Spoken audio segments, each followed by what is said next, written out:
Shalom. Welcome to Understanding the World with Rabbi David Kaufman. It's a wonderful thing to be back on the air. I've had a lot of people asking me over the past couple of years what happened to the show. I used to do a show called The Whole Megillah, which was primarily about just Jewish topics, some foreign policy. We're expanding a little bit because I've been doing a little bit of different kinds of advocacy over the last couple of years, and now it's an opportunity for me to do a little bit more than just Middle East and just uh, and just Jewish topics. But today, of course, that's exactly what we're going to do because I want to give everyone an update on what's been happening over the last couple of years. And if I told you that if you watched my last show and then just tuned in today, you probably wouldn't have missed a whole lot. I could summarize it in same old thing, different day, to a certain extent. Uh, when people talk about the status quo not being able to be maintained, if you simply looked a couple of years ago and what's happening today, you might say, wait a minute, it is exactly the same as it has been. Uh,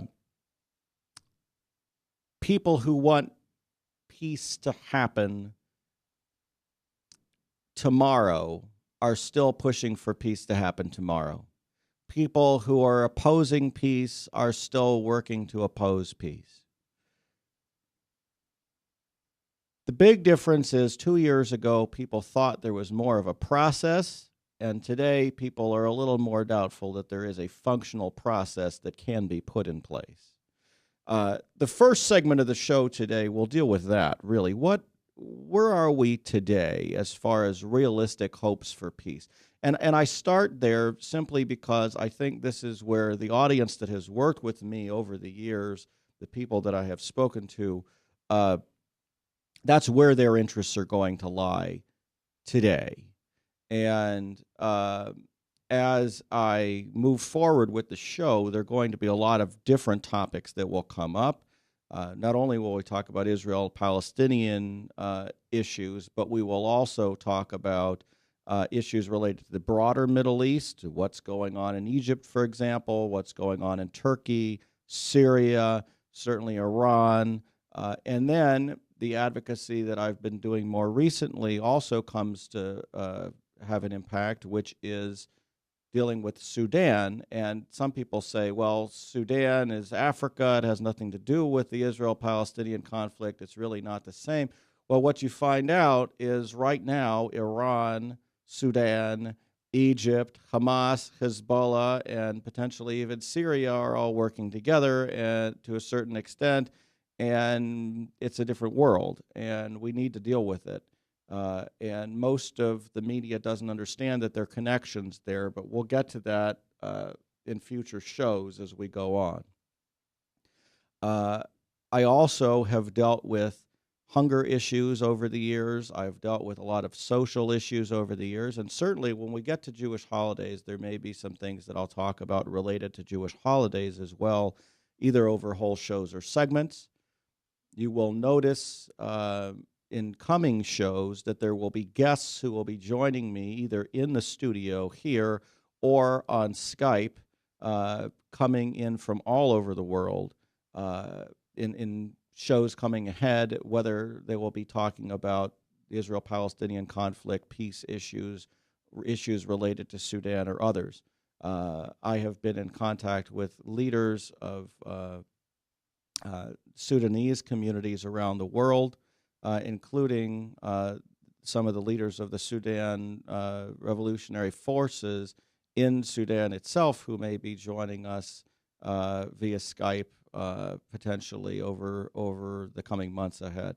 So there are lots of different opportunities that we'll have on this show to interact with different leaders on different topics.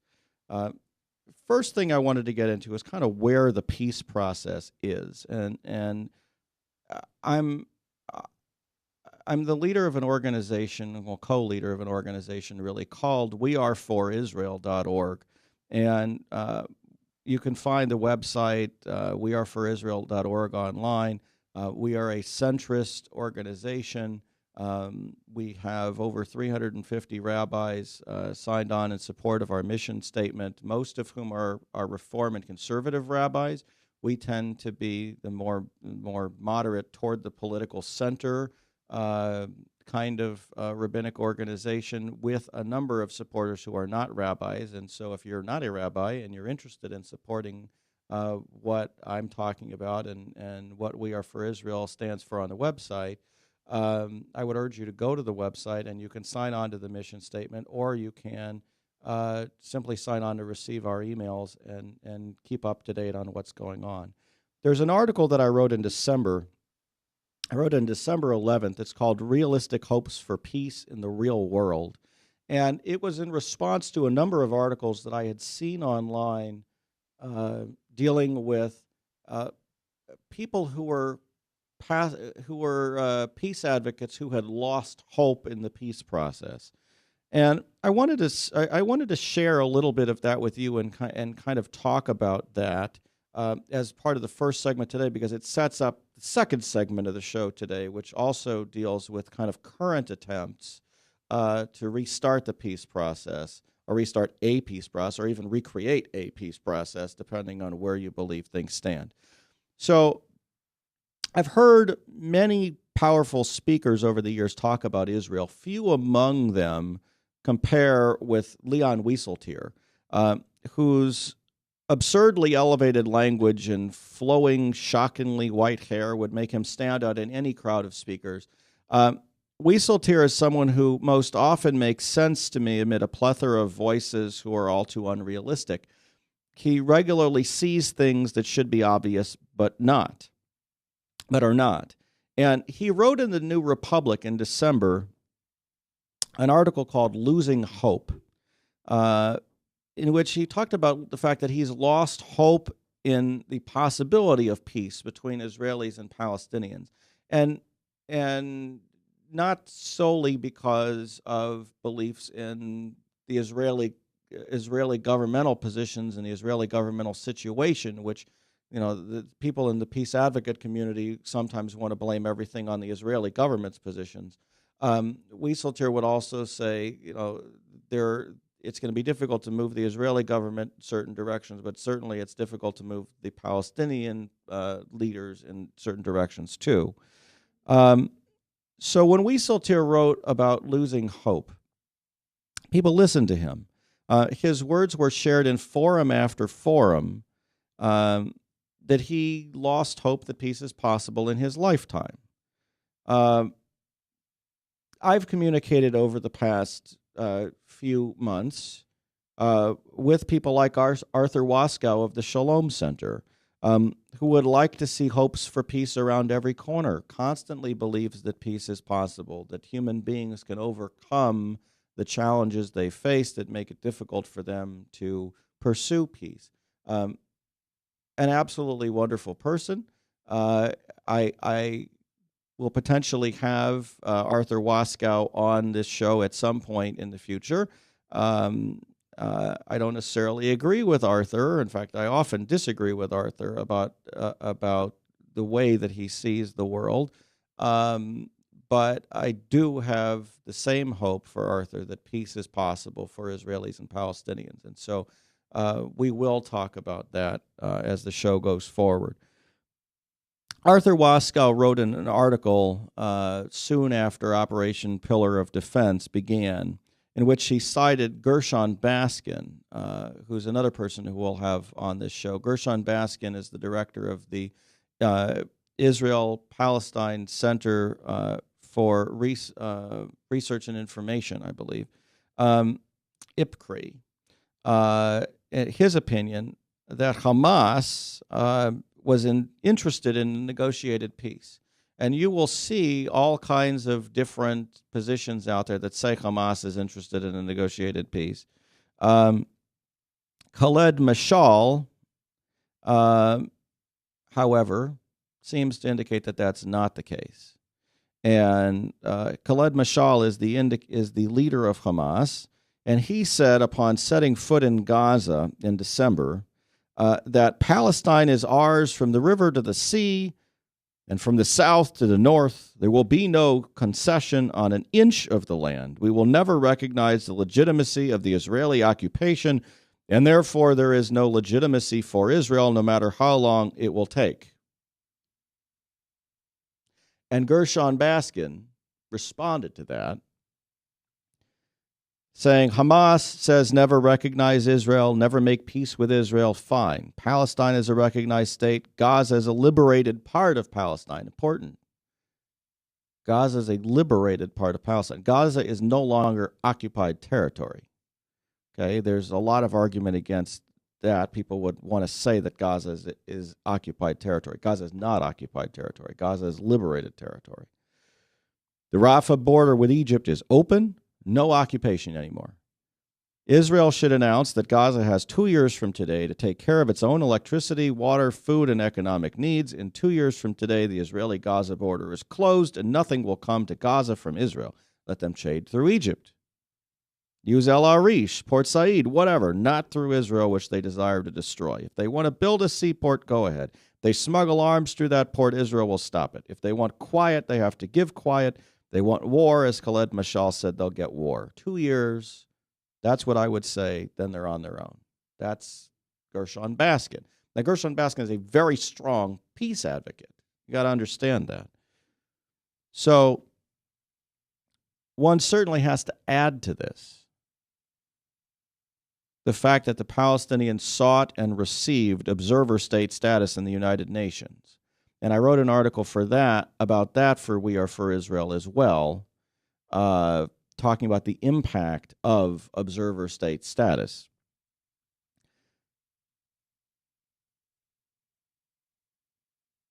The Israelis' decision to move forward with construction planning or planning for construction in the E1 corridor, which is the corridor east of Jerusalem, basically connecting Jerusalem and Ma'ale Adumim, also caused issues. And we'll talk about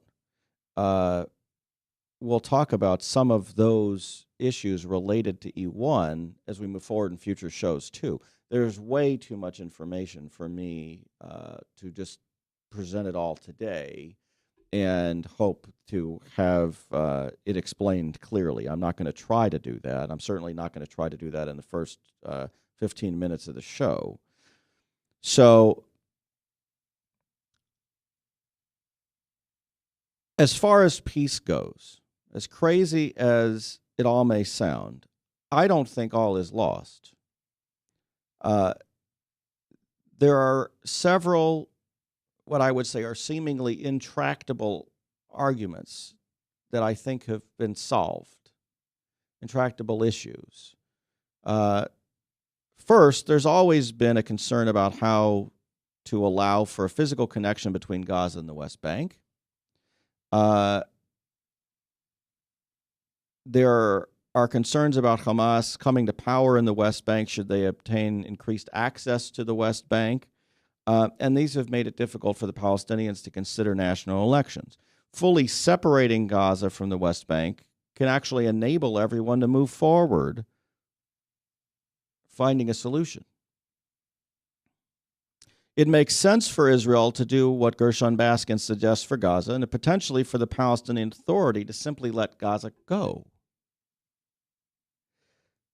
Is there any realistic hope that Gaza will cease to be home to an Iranian-backed Hamas and Islamic Jihad anytime soon? The answer is no.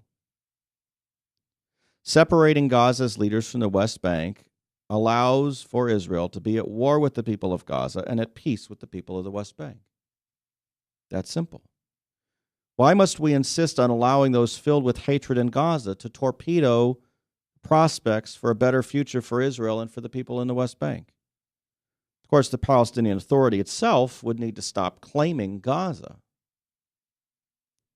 and its radicals for this to happen. That hasn't occurred yet, but it could. Meanwhile, observer state status allows for all sorts of solutions that full state status would not. And most of those potential solutions that observer state status would allow are better for the lives of Palestinians than are the full state alternatives. We'll talk about that more in our next segment. While some would argue that Israel maintaining security over the Jordanian border, would turn the West Bank into a giant prison, one could make the argument that it would turn the combination of Israel and the West Bank into secure places for cooperation and prosperity to take place, providing a healthy and happy future for peoples of both areas for decades to come, and potentially opening doors, as nothing but long-term peaceful coexistence could do, to the prospects of a fully independent Palestinian state living alongside a safe and secure Israel. And we'll talk about the impact of observer state status on that specifically. And then we're going to go and talk about the people who are trying to restart the peace process today, as we move forward into our next segment.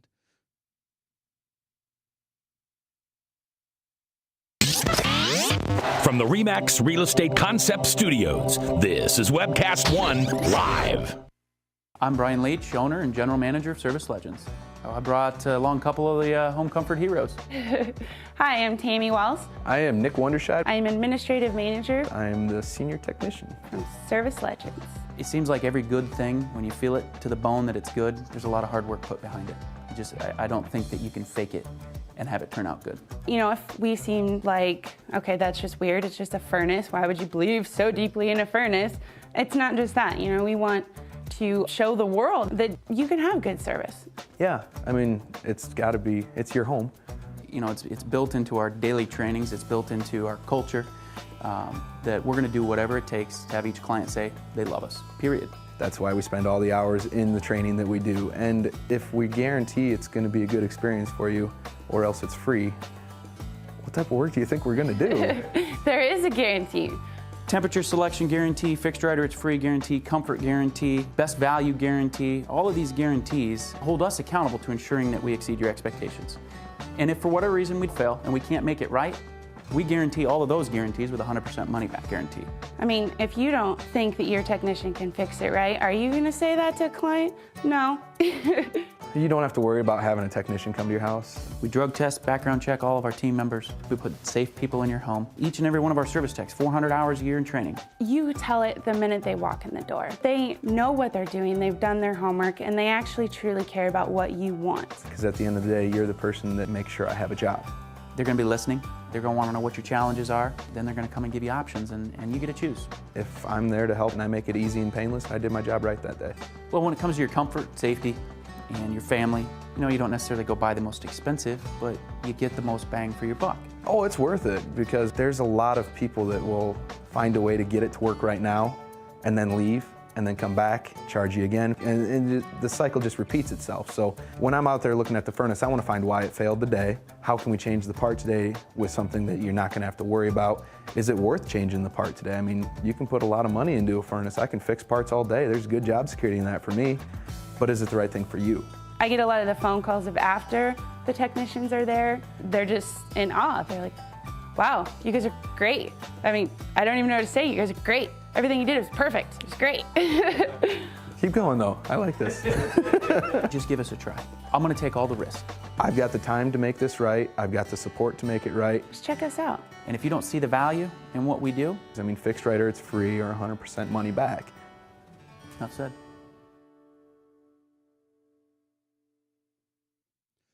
Shalom. Welcome back to Understanding the World with Rabbi David Kaufman. Before we continue with our segment of talking about observer state status, I wanted to offer my thanks to Dr. Ronald Bergman and to Bergman Falkers Cosmetic Surgery for their sponsorship of my show. I really appreciate it. Ron is a good friend of mine, and I appreciate all the support I can get for airing these views and for bringing the guests that will be on this show onto the air so that people can interact with them here in Des Moines and all around the world as we go forward with this show.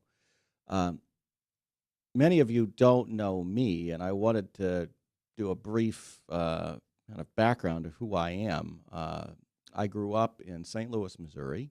I am a Reformed Jewish rabbi, which tends to mean I'm more on the social progressive side of things. I tend to be a little bit more conservative than a lot of my colleagues, or at least on the more conservative side of the reform movement as far as foreign policy goes. Although certainly compared to a lot of people out there, I'm nowhere close to on the right, but that's why I consider myself a moderate or centrist, and a number of my rabbinic colleagues see us, We Are for Israel, and my opinions in that political center space. Work with Republicans and Democrats on many issues, and I think that that's the way things need to work. It's important to get support as you move forward from people of all perspectives. And not only do I work with people on the right and left of center, but oftentimes I work with people on the very far left of center or very far right, depending on what the issue is. And I find that there may be people who I agree with on one issue or two issues who I disagree with on many other issues. That simply is the way that politics work today. If you expect to be in agreement with everybody on everything, you're going to be disappointed most of the time, and you're going to find very few people who you can work with. So you will see on this show that I will have people who are part of Christians United for Israel on the evangelical right, and I will have people who are part of the peace movement on the left, spanning a very broad variety of political views dealing with Israel. And then on other issues, for sure, there will be people who will be on different sides of the political spectrum. This show is designed to let you have the ability to understand the different perspectives that are out there. And the only way to do that is to have you hear those views and be able to share those views. So once again, I wanted to thank Bergman Falkers for giving me the opportunity to do that on this show. I am the rabbi of Temple B'nai Jeshurun, which is a Reformed Jewish congregation in Des Moines, and I certainly thank my congregation and its members for allowing me this opportunity to do that as well. I think this congregation is a wonderful congregation. The community is a wonderful community, and they're very interested in understanding what's going on in the world and helping to perform acts of tikkun olam, making the world a better place by changing the world, repairing what's wrong in the world. And in order to do that properly, again, you need to understand what's going on in the world. You need to understand the different positions, and you need to try to talk to people who are not in your choir. You can't just preach to the choir. You have to talk to people who are not in the choir if you want to change the world. And that's one of the goals of Reform Judaism, and I'm grateful for the support of my congregation in helping me to do that. So returning to where we were, observer state status. It's very interesting that Palestinian Authority was pretty much pushed into seeking observer state status by people who said, this is the hammer you can use against Israel. Israel really doesn't want you to get observer state status. You should go after observer state status. It'll give you more rights in the United Nations. You'll be able to potentially take Israel to the International Criminal Court and any number of other things. Okay. The Palestinians could have done that a long time ago. They could have gotten observer state status at any point in time, really. Most of the world, most of the nations in the world, and all you needed was a majority, all they needed was a majority of the General Assembly at the United Nations, would have supported the Palestinians in the pursuit of observer state status at the United Nations. There are two things that kept them from doing that. One was it's actually a violation of the Oslo Accords. The Oslo Accords say that doing that negotiations are the only way that the Palestinians and Israelis were to be able to settle their differences, and that seeking other avenues outside of negotiations was a violation of the agreement. So there are people who actually say that by the fact that the Palestinians went to the United Nations to get observer state status, they have violated the fundamental premise of the Oslo Accords. Let's set that aside for a minute, because the bigger issue, the bigger reason they didn't, is because the Palestinian Authority, and Yasser Arafat in particular, would have seen observer state status as potentially a final status. In other words, rather than at some point being able to obtain full state status in the United Nations, they potentially could have just stopped with observer state status.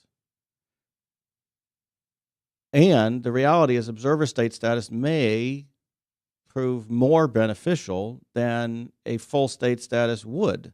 And let me explain that here, because that I think is where I see hope in the peace process and where a lot of people are finding difficulty, because a lot of people right now are trying to figure out how the Palestinians are going to be able to get full state status in the current situation, when in reality they may already have most of what they really need to have and would be of most benefit to them. Now let me explain here. So full state status, this is fully sovereign, controlling borders, the whole works, could potentially result in a similar relationship between Israel and the West Bank as Israel has with Gaza. Israel could completely shut its border with the West Bank, essentially forcing Palestinians to use the Jordanian border and severing Palestinian state from economic cooperation with Israel. If they're fully sovereign, that's a possibility. It could, should attacks come from the West Bank, go to war with its residents as it has in Gaza. Jordanian border control solely in the hands of Palestinians would necessitate significantly increased border controls between Israel and a Palestinian state if that border remained open. In other words, we're talking about checkpoints now. We're talking about difficulty getting across the border from the Palestinian territories in the West Bank into Israel now. That would pale in comparison to what you would have if the Palestinian state was completely independent and controlled its own borders, because Israel would have to be sure that fighters, potential fighters and terrorists coming from other countries through Jordan into the West Bank were stopped before they came into Israel. So in other words, full state status may well sever Israeli-Palestinian connections, economic, social, cultural, and religious, or make those connections much more difficult to maintain. Observer state status, on the other hand, now granted, it could potentially change a little bit, potentially resolves many, if not all, of these issues. Interaction between a West Bank as an observer state and Israel could provide numerous advantages to both Israelis and Palestinians, including economic cooperation, tourism, defense cooperation, and a whole host of other things that could be severely limited should the West Bank be fully independent. Palestinian residents of the West Bank could be allowed to go in and out of the country through the Jordanian border while passing through Israeli security upon entry. As internal security increases and this arrangement becomes the norm, security between Israel and the West Bank could easily diminish significantly. Most outposts and settlements, which are a difficulty in trying to create a homogeneous Palestinian state on most of the territory, could be removed from the territory and allotted to the Palestinians, and governance of the residents of that territory could be conducted primarily, if not exclusively, by the Palestinians themselves as an observer state. Now, I'm not talking about the settlement blocks. I'm not talking about Jerusalem here. But let's talk for a second about those two. Okay, the settlement blocks, quote-unquote settlement blocks, which you're going to hear more about in the news in the weeks ahead as the Israeli coalition is formed and people are pushing for peace negotiations. Those settlement blocks are mostly along the border between the West Bank and Israel.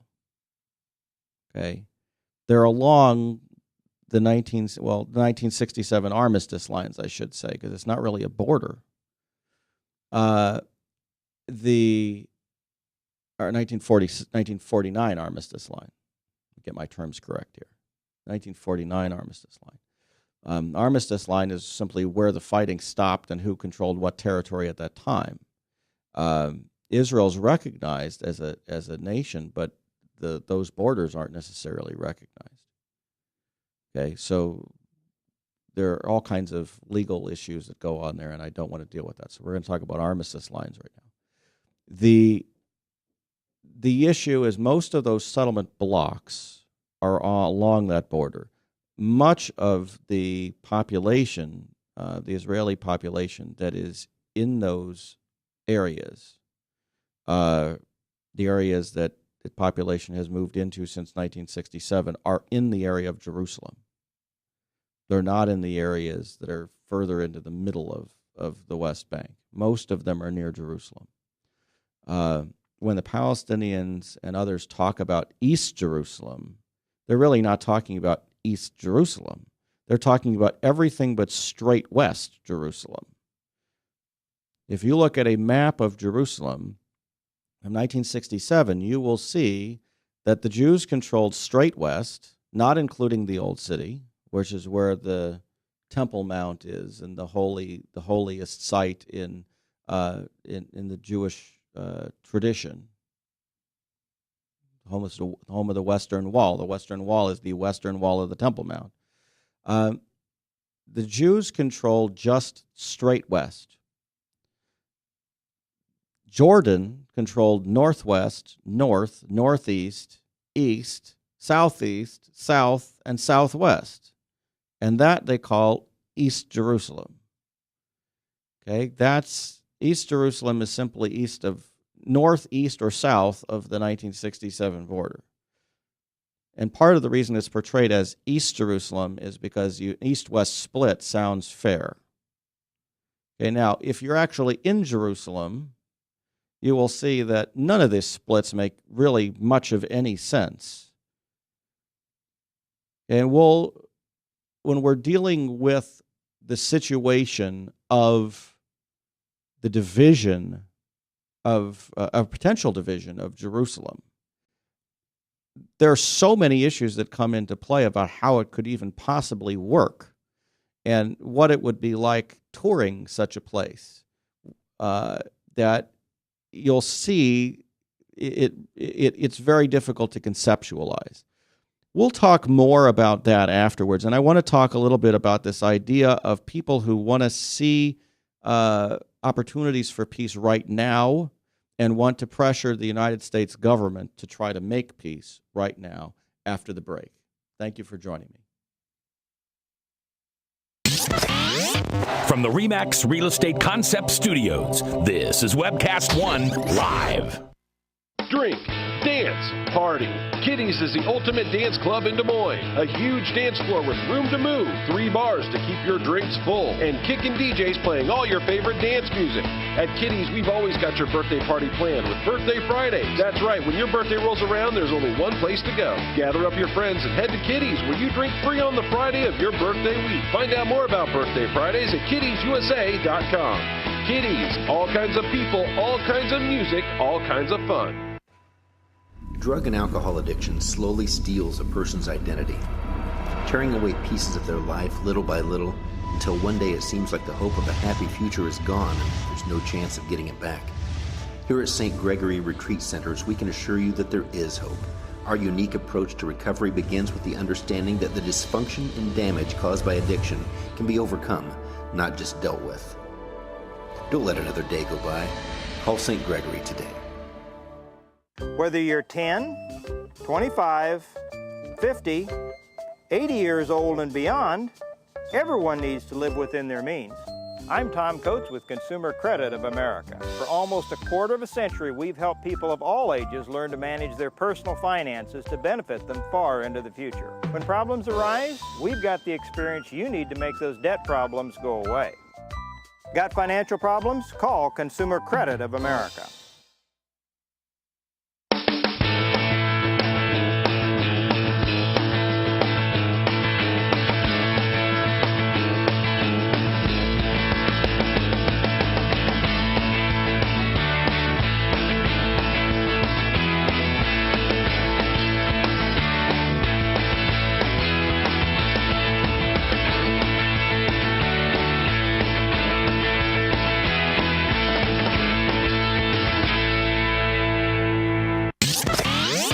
From the RE/MAX Real Estate Concept Studios, this is Webcast One Live. Shalom. Welcome back to Understanding the World with Rabbi David Kaufman, one of the shows of the 12talk2.com network. I was talking to Ryan, my producer here, over the break, and I said, Ryan, I've been doing this for quite a while, and I have shows from 2009 that some people still refer back to, interviews with different people that I did as part of the last time I had a show, my whole Megillah show on this very network. And there's so many different websites and different places that things have gone over the many years that I'm trying to consolidate it all in one2talk2.com. And hoping to use that and One to Talk to Net on YouTube as a place to put various videos and things that I'll refer to on this show, as well as recordings of this show, and allow you the ability to see as we develop issues, the shows about issues that come up. The current issue, the most current, is a push, the most current in the peace process, I should say, because obviously there are other issues in different nations, and we'll talk about other countries as we move forward in future shows. Just dealing with the peace process as such today. The National Interreligious Leadership Initiative for Peace in the Middle East is a group of religious leaders from mainline Christian churches, includes the Catholic Church, and also some rabbis who are on the left of the political spectrum and want the United States to play an active role in promoting the development of a peace process. Now, I say promoting the development of a peace process. Others might say promoting the restarting of the peace process. Some might say advancing the peace process. I say development simply because I don't think there is a peace process right now. It's certainly not a peace process in the way that we've had a peace process before, with scheduled meetings and deadlines and people understanding what the deadlines are and all of that. We're not there anymore. We're at a position today in February of 2013 where the next step is uncertain. We know what the status quo is, although there are disagreements as to whether or not the status quo can be maintained, which is a whole other issue. We don't know what the next step is. Okay, so what you find is that there are groups like NELI, the National Interreligious Leadership Initiative, who want to get the United States to put pressure on the sides to re-engage the possibility of peace. And that's really what we're talking about, is re-engaging the possibility of peace. NELI recently produced a document entitled Jewish, Christian, and Muslim Religious Leaders Call for Bold New Initiative for Israeli-Palestinian Peace Before It Is Too Late.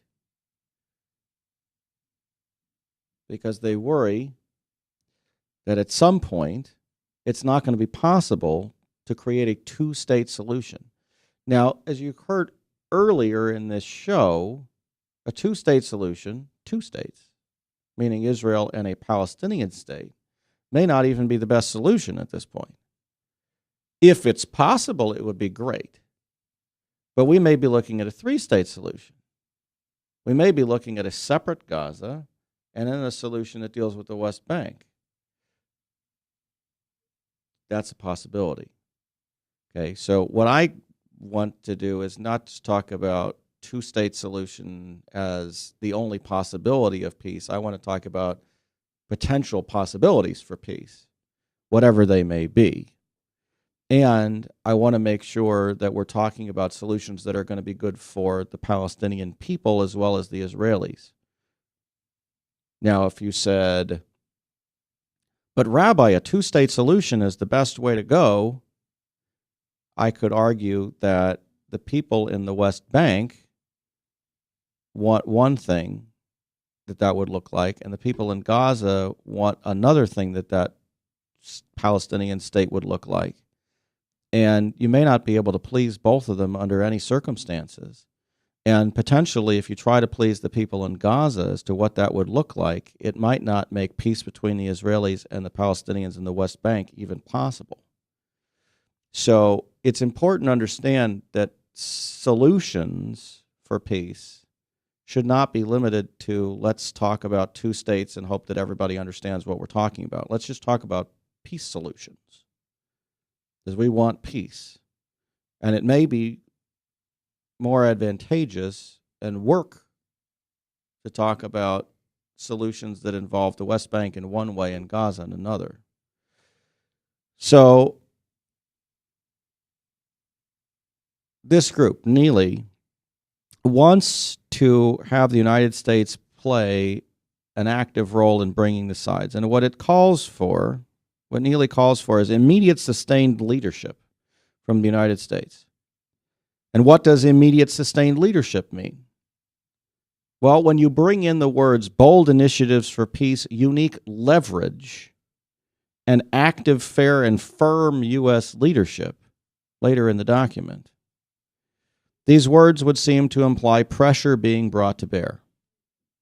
Now, those of us who are Israel advocates understand that pressure is often brought to bear, and it's generally brought to bear on one side, Israel. And when you talk about leverage, leverage is very much a alarm bell ringing term for Israel advocates, because generally the word leverage means have the United States threaten Israel in some way, threaten to withhold some sort of support for Israel in order to pressure Israel to make some sort of concession. That's generally what the word leverage means. So what kind of pressure could the United States bring to bear on the Palestinian Authority, for example, much less on Hamas? It couldn't simply withhold funds. In fact, the United States has thought about doing it. Congress has thought about doing that multiple times. It simply can't be done without jeopardizing the existence of the Palestinian Authority. The Palestinian Authority could collapse, could entirely collapse without funding from the United States and from other sources to help it pay its expenses. Could the United States threaten Hamas, for example, by promising Israel weaponry that could help it defend Israeli citizens against Hamas attacks? Well, the United States is going to help Israel defend itself against Hamas attacks anyway, and to not offer that defense might be considered a pretty horrible thing to do. It might be considered not only an anti-Israel thing to do, but an anti-Jewish thing to do and an anti-human thing to do. So we talk about denying things like Iron Dome, funding for Iron Dome to help Israel defend itself against and its citizens against attacks from Hamas. Of course, we're not going to talk about that. The United States is going to give Israel that stuff as long as the United States has any care about Israel at all. Would the United States threaten to veto anti-Israel resolutions in the United Nations? The United States already vetoes anti-Israel resolutions in the United Nations. And to not do so would harm Israel and bring a friendship into question. So there's a question of whether or not the United States has any leverage whatsoever on the Palestinian side. And I think the answer to that is no. It has very little. There may be some, but it's extreme pressure. It's only pressure that you would use in extreme circumstances. You know, if the Palestinian Authority decided to launch an all-out war, then yes, you could bring in some of these circumstances. But you can't use that leverage to get them to come to the negotiating table because they know you're not going to utilize it. And if you do utilize it, there won't be any negotiation because there won't be any Palestinian Authority left. So those aren't issues. The only way the United States can bring leverage is against the United States.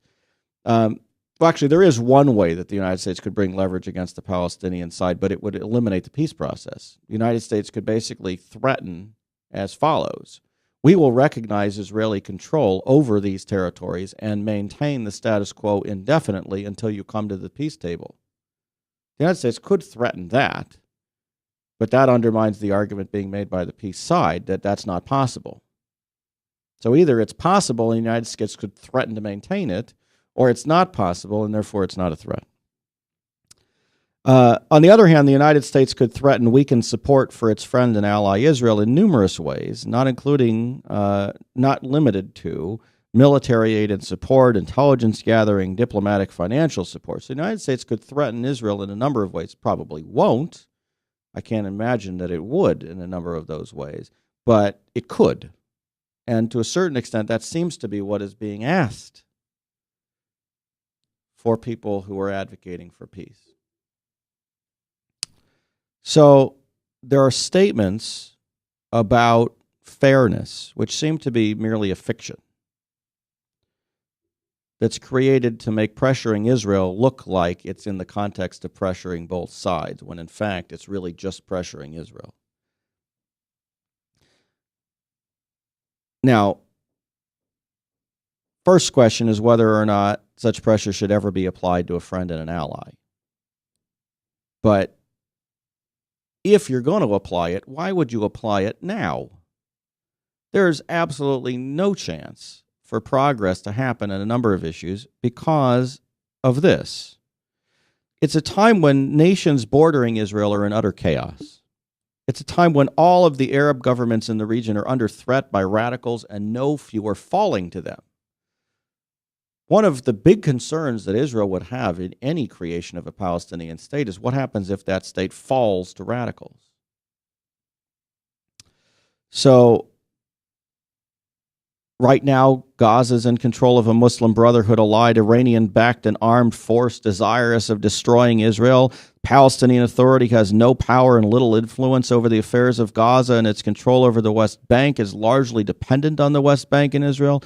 This is a time to encourage Israel to make concessions, a time when the Palestinian side has little ability to make concessions that it must make if any agreement is to be reached. Let's talk about real possibilities of peace. We'll talk about it after a short break.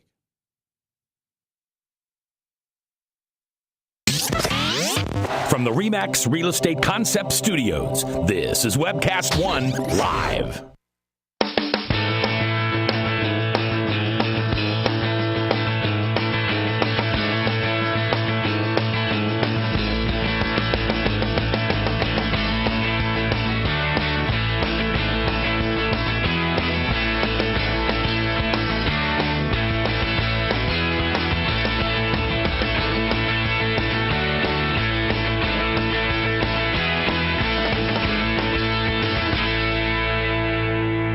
Whether you're 10, 25, 50, 80 years old and beyond, everyone needs to live within their means. I'm Tom Coates with Consumer Credit of America. For almost a quarter of a century, we've helped people of all ages learn to manage their personal finances to benefit them far into the future. When problems arise, we've got the experience you need to make those debt problems go away. Got financial problems? Call Consumer Credit of America. drink, dance, party. Kitty's is the ultimate dance club in Des Moines. A huge dance floor with room to move, 3 bars to keep your drinks full, and kickin' DJs playing all your favorite dance music. At Kitty's, we've always got your birthday party planned with Birthday Fridays. That's right, when your birthday rolls around, there's only one place to go. Gather up your friends and head to Kitty's, where you drink free on the Friday of your birthday week. Find out more about Birthday Fridays at kittysusa.com. Kitty's, all kinds of people, all kinds of music, all kinds of fun. If Tom Coates from Consumer Credit of America was your personal webmaster, Tom would filter out all bad debt emails. If Tom was your mailman, you'd never get any debt reduction junk mail. If Tom Coates was a lineman, he'd block any phone calls offering to reduce your credit card debt. Hi, I'm Tom Coates with Consumer Credit of America, and we're still your best choice for credit counseling. We're local, we're accountable, and we can do more. You make the call when the time's right for you. When it comes to competition, there really is none for Consumer Credit of America. From the RE/MAX Real Estate Concept Studios, this is Webcast One Live. Shalom. Welcome back to Understanding the World with Rabbi Kaufman. I was talking about what possibilities there are for a peace process in 2013. And I was noting that certain groups are trying to pressure the United States government to work more actively to restart the peace process or create a new peace process, really what I would say is the case. And most of these groups tend to believe that all violence is bad violence. And the statement by the National Interreligious Leadership Initiative, I think, goes to that. They also tend to believe that the Israelis cause all violence. And they believe this because the Israelis are more powerful. So that rocket fire coming out of Gaza is largely irrelevant. That's poor people just firing rockets here and there. And the Israelis use F-16s. Oh my goodness, the Israelis are the ones who must be causing the violence. So the statement by the National Interreligious Leadership Initiative says, we recently witnessed shadows of dusk.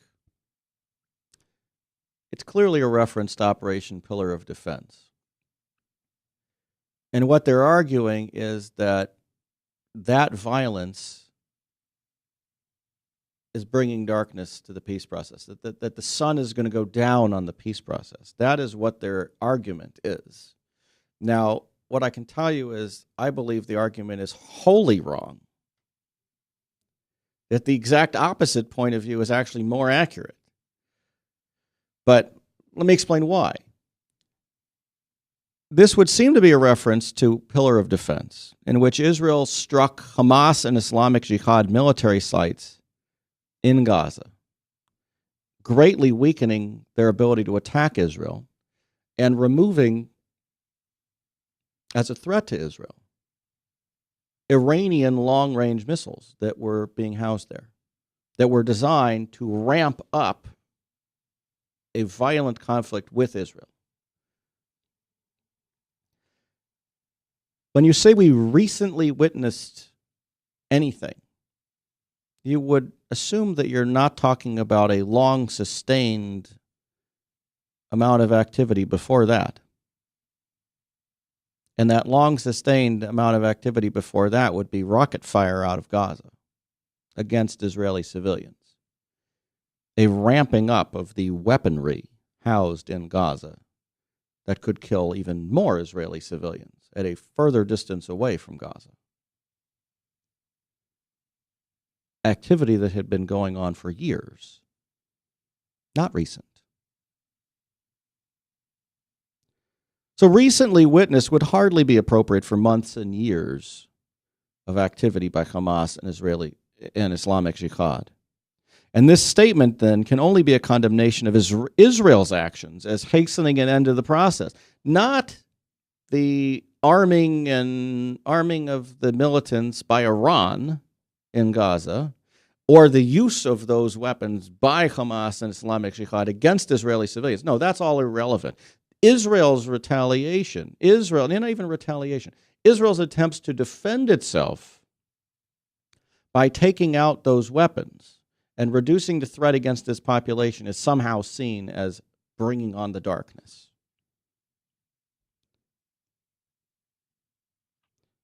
But one could argue that reducing the armed threat against Israeli civilians and weakening Hamas, the major opponent of any peace agreement between the sides, Operation Pillar of Defense allowed light to appear through the clouds. Why didn't they say that? I would say that.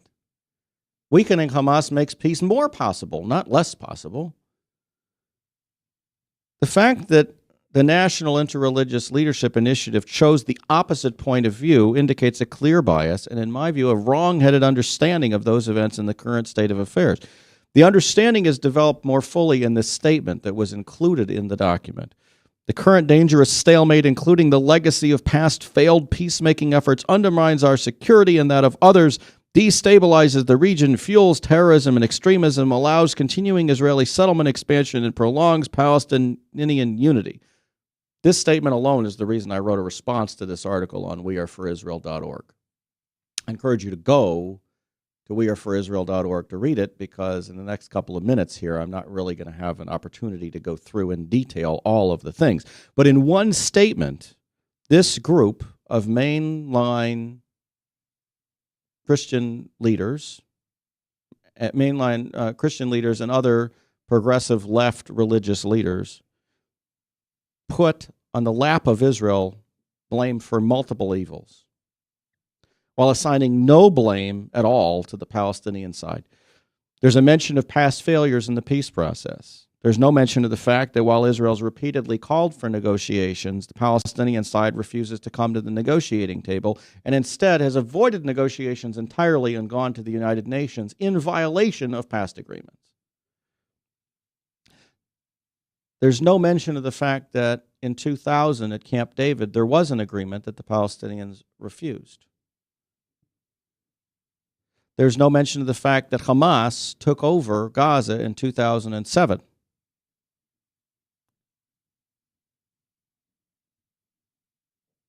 And has weakened the possibility of even of any negotiations happening.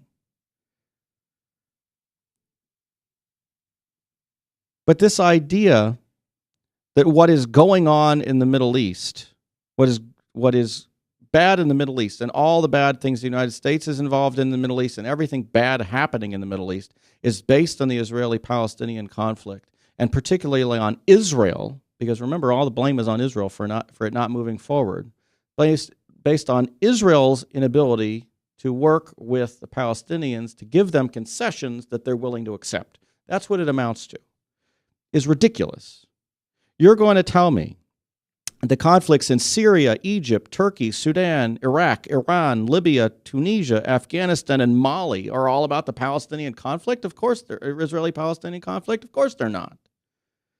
One could make a much stronger argument, in fact, that what destabilizes those places and what destabilizes the entire region, namely religious extremism, along with anti-Western and anti-Jewish views, makes the peace process untenable or at least much more difficult to pull off for anybody who wants to do it, whether the United States wants to do it, the Palestinian Authority wants to do it, or Israel wants to do it.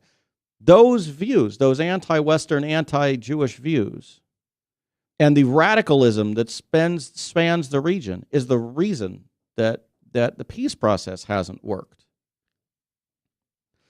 So to argue that, and then the other thing, to argue that an absence of a peace process preserves Palestinian disunity is just really crazy. The Palestinians themselves don't agree on what's going on.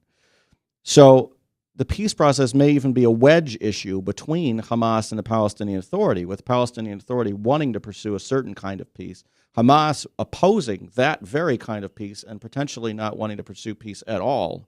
And so pushing this issue not only will find a much